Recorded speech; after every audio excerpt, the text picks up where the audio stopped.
certa emozione, siamo qua in questo campo storico. Siamo qua in questo campo storico dove sono partiti i nostri progenitori per portare nel mondo questa grande civiltà, che è la civiltà dei Veneti. E davanti a noi altri che avevamo dei grandi obiettivi da raggiungere,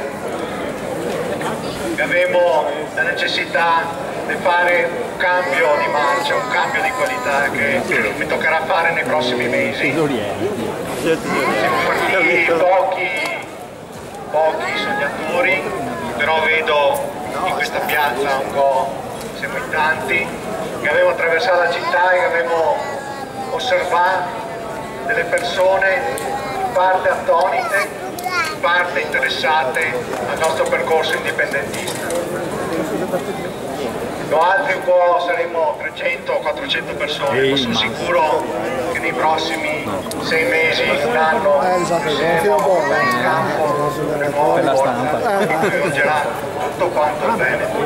Noi abbiamo necessità di fare un passo in avanti, di cavarmi via l'etichetta di un certo venetismo passatista che sicuramente non è fatto bene. Dobbiamo guardare avanti e cercare di portare avanti il progetto di un Veneto indipendente che sia uno Stato moderno, uno Stato rispettabile come altri Stati europei di cui vogliamo far essere come dire, in competizione, in contatto e in armonia.